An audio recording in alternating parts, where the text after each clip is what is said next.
Drowning is the leading cause of death for children 1 to 4 years old. But the good news is it can be prevented by following these safety tips. Children need constant supervision when in or around water, bath time included. Designate a water watcher dedicated to distraction-free supervision. A life jacket in the proper size should be worn by children who can't swim. Use child-proof locks and door alarms on all doors leading to the pool area. Secure the pool area with a self-closing, self-latching gate. Keep toys and floating objects out of the pool. Pool alarms can be placed in the water for additional safety. Lastly, teach your children to swim. Check with your local recreation or aquatic center for swim lessons in your area. And check with your local fire department about CPR lessons. It could save a life. Visit largo.com/swimsafety to learn more about free water safety kits and life jackets from Largo Fire Rescue. This is Coffee Chat for the City of Largo. Today's Tuesday, June 4th, 2024. Thank you for being here. If you're here watching, please make a comment, or if you have any questions, please put them in the comment section so that I can address them. If I can, if I don't know the answer, I will find it out and post it on the comment section, and or I'll post a new post in Facebook, so on the Facebook page. So it's summer. Summer camps have started this week. I checked in yesterday with some folks that were at Southwest Rec, and they said camps are full. Everything's going pretty smoothly. It's always a little bit of a shuffle on that first day of camp, but they said thankfully many of our campers are after school kids or have been to camp several years in the past, so they kind of knew the system. That's the challenge in the first week is getting the parents trained, I think, is more than anything. But so far it's a day in of summer camp, and things are looking pretty good. So my kids just left for camp right before I started this, so try to get them out the door right before 8:30. Let me see. It is Tuesday. Good morning, Danny. I'm gonna thank Danny in a little while, but I'll say right now because you're here. Thank you for hosting. Thank you to the Roosevelt Village Inn for hosting our last in-person coffee chat, and I'll talk about that a little bit later in my list here. So we do have a meeting tonight, a commission meeting. We have a few ceremonial items. We're going to be celebrating our Largo Fire Rescue's Rapid Intervention Team. They took first place in the Palm Beach State Invitational, which was a couple weeks ago. It was a 3-day event, and the Rapid Intervention Team, that's a team that stands by, ready to go in and rescue a missing, trapped, or injured, or unaccounted for firefighter in a structure fire. So that's really their focus, is to go in and pull people out of a fire, specifically firefighters that maybe a part of a roof comes down on them or whatever it is. So they were put in several situations down in Palm Beach County, and came out on top, best in the state. So I think there were teams from around the country there. But they did finish in first place at the finals there. So that's awesome. We're going to bring in here a little bit more about that tonight. It's Code Appreciation Week. So those code enforcement or community standards officers that you see, please thank them for what they do to keep our city looking nice and safe for our residents. And they got a lot of work on their plate. So it's Code Appreciation Week. It is also Home Ownership Month, so we'll hear a little bit about that from our housing department and some of our partners that are making home ownership as affordable as is possible in today's housing climate. And then lastly, we have Pride Month in June, and we will be raising the flag before the City Commission meeting at 5 o'clock. So if you want to join us for that, it's 5 o'clock at City Hall. We'll be raising the pride flag for the month of June. Let me see, we have a couple other items on the agenda tonight, including a development agreement for Vista Largo, which is a new infill apartments in downtown Largo, just a couple blocks from Horizon, along First Street, northwest, and right along the railroad tracks there. It was where Shady Dell Mobile Home Park was. That was mostly vacant, I think, when this developer bought it, and he worked to find places and help people move out of there over the next couple of years. So it looked a lot worse before it started to look better. So that's a nice little infill housing development there's a portion of which is gonna be income-based housing, meaning that folks with up to 120% of the gross median income will pay a percentage of their disposable income towards rent. It's a state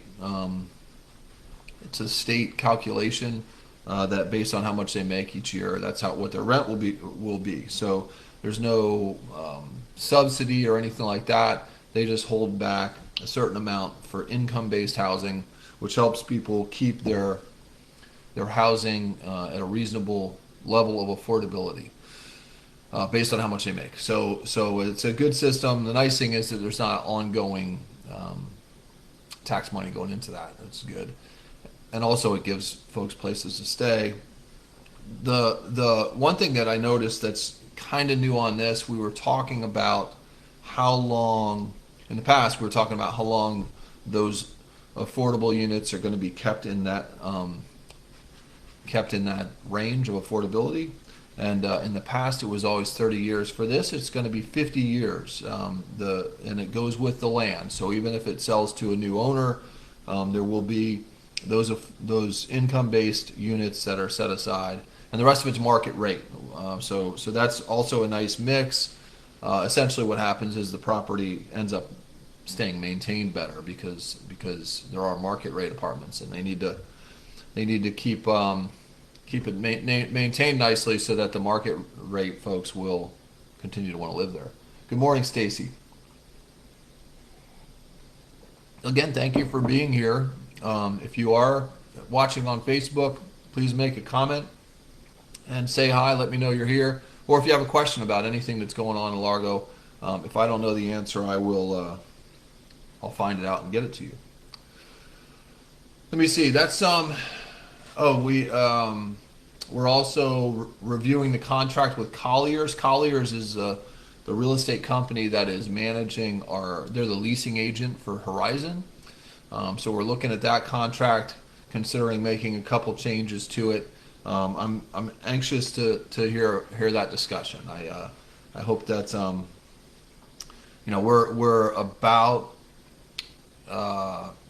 6 months from moving into City Hall to Horizon, and I'd expect that we're pretty well. We have. I know we're about half full in our retail space on the first floor.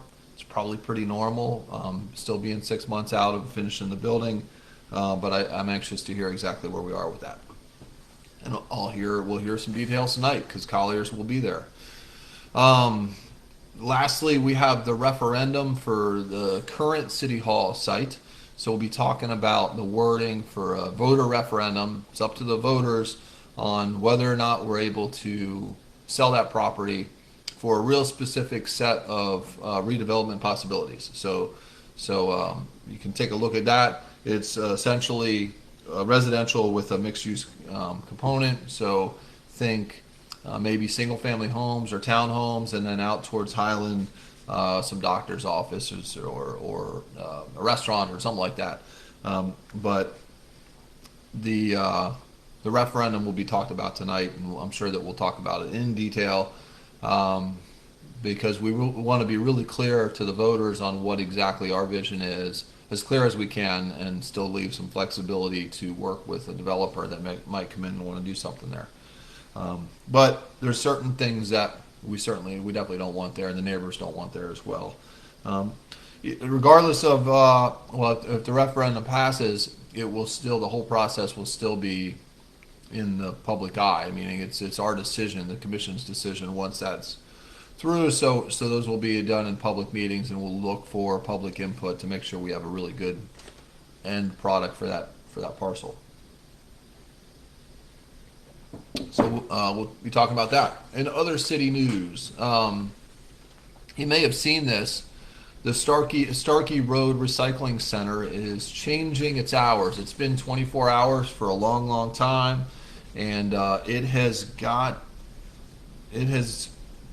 started to become a dumping ground for everything, including many things non-recyclable. So especially for whatever reason on 3-day weekends, over the holiday weekends, folks just empty out their garages and take it down to Starkey Road and dump it in front of our recycling bins, or put them in the recycling bins, which makes our recycling worth much less because we have to take that trash out of there, and they're dumping illegally. So we've over the last 5 years, we've tried a lot of different measures, including cameras, signs that say there's cameras, real specific signage as far as what you can put there, and it just hasn't worked. So we're going to have specific hours for the recycling center, and I wrote them down, and I have to find them. Monday through Friday, early morning, so 6:30 to 4:30. So obviously, if you work 9 to 5, you're going to stop by there on your way into work if you're dropping off some recycling. But there will be somebody there. It is behind a fence now, so hopefully we can keep that recycling more valuable for us. So our residents who are recycling correctly, that stuff can get recycled, and we don't have to pay the trash stuff that people are dumping in our recycling center. So it is, I said, 6:30 till 4:30 Monday through Friday, and Saturday morning they'll be there from 7 a.m. until 11:30 a.m. So those are your opportunities at the recycling center. If you'd like some more updates, or to get our updates from solid waste and recycling, you can text Largo Recycles, all one word, to 727-425-4004, and then you'll get alerts regarding any holiday schedules, service interruptions, or other reminders. And so you understand that the holidays will affect when the Largo Recycling Center on Starkey Road is open. They won't be open during regular holidays for the city. Good morning, Michelle. Thanks for being here. But normally it'll be open during the week, 6:30 to 4:30, and on Saturday from 7 to 11:30. That's at the recycling center. Of course, if you've got recycling at home, there'll be no changes to that. Put the stuff in the blue bin. Look at the directions on top of the lid. There is I saw this survey out, and I was thinking it was the Clearwater Largo Road Safety survey that was just completed. I think it's completed. We had some public meetings last month as well, as far as pedestrian and roadway safety in front of Mildred Helms Elementary. But this is not. This is different. This is the Clearwater Largo Road Community Redevelopment District survey, and it's coincides with an expansion of that district, a little bit to the north and a little bit to the east, to kind of make it a little bit bigger. And we're looking for public input on what that plan looks like. So what's the plan for Clearwater Largo Road Redevelopment District? So if you think about starting on 4th, so 4 blocks north of West Bay, down that Clearwater Largo Road corridor, over to and including Missouri, and most of the parcel is just on the east side of Missouri. So that Missouri corridor and Clearwater Largo Road from 4th, or just past Largo High School, over to Rosary Road. So it's a pretty good chunk, and I think there's a lot of opportunities for improvement along that corridor, and we are looking for your help to get there. So please go on. I'll put a link here for the Clearwater Largo Road CRD survey, and that's open until the end of June. So this month only. go on and do that survey for us. I'd appreciate it. And you don't have to live there, but if you go through that corridor, if you frequent businesses in that corridor, if you just want to help us get a good vision for what we should do there, please go on and answer some questions. It takes about 10 minutes. Good morning, Robin. Thanks for being here. So Highland Family Aquatic Center, they opened up about a month ago, and they are in the summer hours. So for the summertime, we are 10 a.m. to noon and 12:30 to 2:30. So those are 2-hour slots, and we've been doing that for a long time. The parents really seem to like that because if you show up at 10 a.m., you're going to have 2 solid hours, and then you don't have to tell the kids that it's time to go because the place will be closing in 2 hours, just for a little bit, and then they go back in at 12:30. So it really helps, especially with the little kids. 2 hours is plenty of time out in the sun playing in the water. So 10 a.m. to noon, 12:30 to 2:30, 7 days a week, and that goes all the way through August 12th. So all the way until school starts back up, it'll be those hours. There is some possibilities that things will change due to special events or big rentals, but most days it's going to be 10 a.m. to noon, 12:30 to 2:30. It's a wonderful place to cool off this summer. A couple other updates that I keep getting questions on. Gladys is being repaved. It's been stalled for a little while. It was in part, we were waiting on the Pinellas County to finish some potable water connections. They dug underneath the roadway and fixed some potable water lines, and they were waiting on some parts. And that's, my understanding is, it's taken care of now, and the contractor was waiting until school's out. So they'll be cranking back up in the next week to finish that Gladys project. It's been a long time coming. So they will get back to work very soon, and they said by mid-June, so June 10th I think is what they said, so it should be in the next week.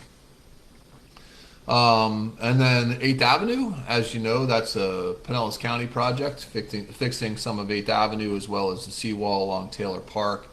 I checked a couple weeks ago with the county, and the answer that I got, it seemed like it might be just kind of a canned answer, was they are on schedule for a mid-July opening of 8th Avenue.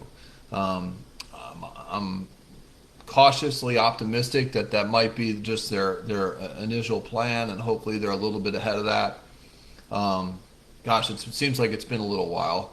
But 8th Avenue, they are saying they're on schedule to be open in mid-July. And I haven't checked on Mellenbacher recently, but my gosh, that should be open soon too. So I'll look into that. Horizon, the Horizon building is on schedule. It is scheduled to be substantial completion November-ish, and then completed with a CO the end of the year, early 2025. I don't know what that means.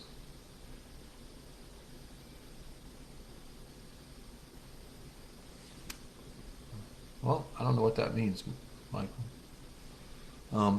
Anyways, Horizon's on schedule. It's looking good. As I've said a few times this week, it's starting to look more and more like the drawings, which is the whole idea. Mellenbacher. Oh, Mellenbacher's open.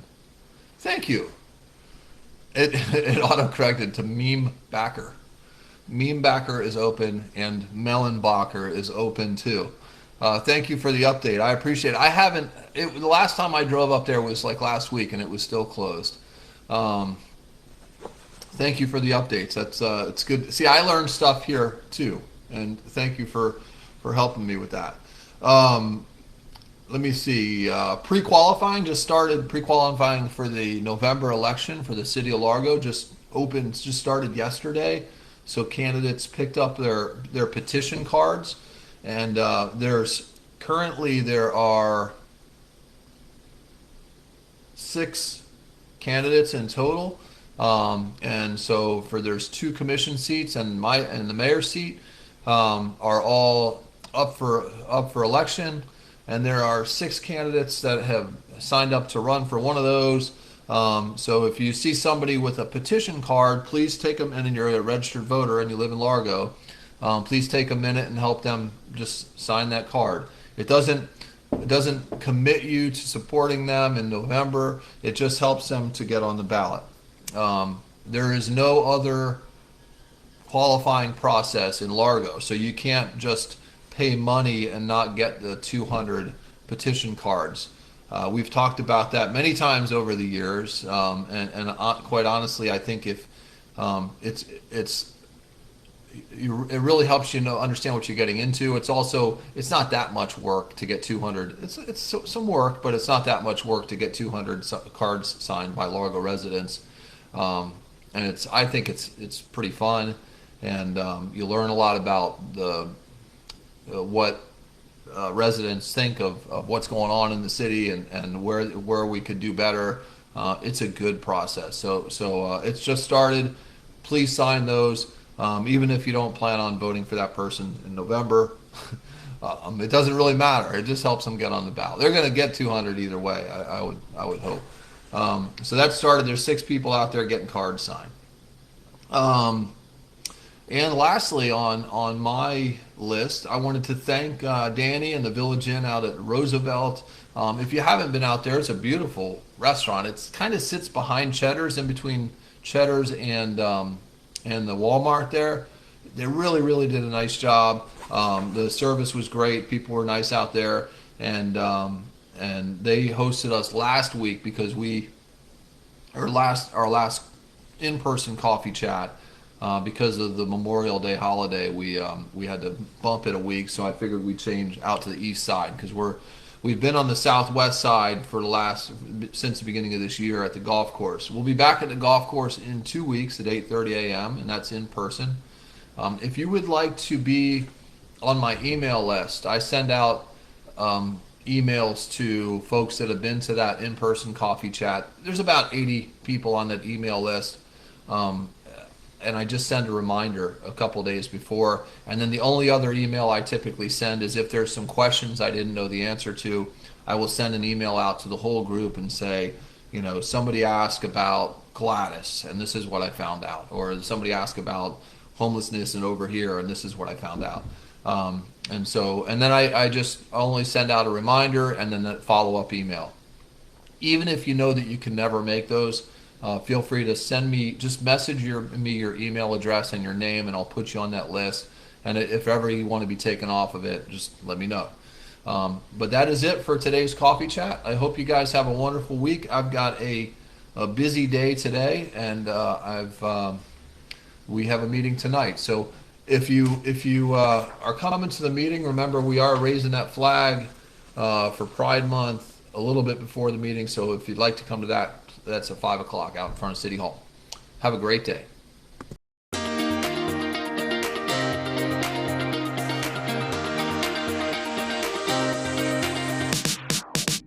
Hello, I'm Megan, and I'm so glad you're here. It's a beautiful day in Largo, where the city has been committed to building the community of choice in Tampa Bay by focusing on sustainability, public health and safety, and community pride.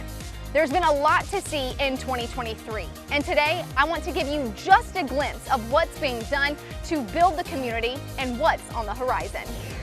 Let's start with what Largo's doing to address one of Pinellas County's greatest needs, which is housing and its impact on building a sustainable community. I'm at First Avenue Northeast, where, as you can see, a new home is under construction. In addition to representing the hope of home ownership for a first-time home buyer, this home is also a story of collaboration and community partnerships. So Largo is addressing the need for more affordable housing by modifying development codes and partnering with developers and nonprofits. So we are working with a nonprofit, it's Suncoast Housing Connections, and they actually are building it as their own home. So that way the homeowner, when they move in, the utility costs will not be as high. Adding on all of the sustainability, the solar, the extra insulation, the on-demand hot water heater, and other things like that, we're able to eliminate, for the most part, all of the utility costs for the home buyer. Largo is also working with developers and teaming up with other community partners as well. Grand Oaks is a new apartment complex on Clearwater Largo Road with mixed housing for affordable and market rate units. We also have a partnership with Catholic Charities where a new home was just built for a family exiting homelessness. Seminole Square is another partnership with Pinellas County Housing Authority, City of Largo, and private investors. Suncoast Housing Connections hopes the home will be ready for its first owner by fall of 23. Now, other investments in Largo's commitment to sustainability and resilience this year include increasing Largo's fleet of electric vehicles, modernizing operational software, and expanding the Largo Public Library's home delivery service. Another area that Largo has been making strides is pursuing financial sustainability in public safety by seeking grant funding to accomplish key projects. Now, I'm at the Largo Police Department where officers are now equipped with body-worn video cameras, thanks in part to a federal appropriation grant that is sharing the cost of this potentially life-saving technology. Body-worn cameras are standard equipment for police in 2023. This project really was a major step forward for Largo PD. We were able to secure a competitive federal grant as well as a federal earmark. It allowed us to accomplish the project sooner, allowed us to buy more cameras up front, and allowed us to implement the project a little bit faster. Body-worn cameras have been beneficial to officers to help us document the environments that we go into and the conditions that we encounter residents in. In addition to the police body cameras competitive grant and federal earmark, the city has also secured federal funding for the Largo Public Library solar project and state funding towards a new restroom facility at Largo Central Park. Largo is also pursuing additional earmark and grant funding opportunities. Pending grant applications for other important projects include the replacement of the McGowan Nature Park boardwalk, the relocation and elevation of 3 wastewater lift stations, installation of electric vehicle charging stations at all public city facilities, and new equipment for Largo Fire Rescue. Another investment this year in public safety includes increased staffing at Station 41, which has provided a dedicated medic unit to administer advanced life support by a non-transport capable unit. Largo also takes great community pride in its parks, green spaces, and natural ecosystem. Largo's network of over 50 ponds helps preserve the environment and protect our local waterways. Many investments have also been made this year in Largo's stormwater infrastructure. All the sedimentation, toxins, things that go over impervious surfaces into our stormwater system will end up in a pond. The pond will then allow for the sedimentation to drop to the bottom of the pond, filter out some of the impurities, make that water a little cleaner, and then at some point send it back into the system downstream. A few notable investments into a more proactive streets and stormwater system include a pavement preservation program and interactive map to assist with pavement planning. With a better structure of identifying issues, Largo will be better equipped to maintain our stormwater system. This will ensure that our waterways are maintained and we're doing our part to not only protect our citizens, but also the environment, to ensure that our ponds and our channels are as clean as they can be, as visually appealing as they can be. So as you can see, it's been an eventful 2023, and in some ways, Largo's just getting started. Budget priorities in 2024 include investments in serving those experiencing homelessness and continuing to focus on team members who build the community of choice. Largo also has its sights set on a vibrant downtown. Several new downtown additions are in the works right now, including a mixed-use project in the development review process called The Station, the Skyview Townhomes, which are currently under construction, and Horizon West Bay, Largo's new downtown City Hall complex. This unique mixed-use project will be LEED certified, add a parking garage to downtown, and host 18,000 square feet of retail space to attract destination restaurants, nightlife, and local retail to Largo's downtown district. So stay connected to the future of downtown Largo and Horizon West Bay at downtownlargo.com. And you can stay connected to the future of Largo's budget and get involved in the process by visiting largo.com/budget.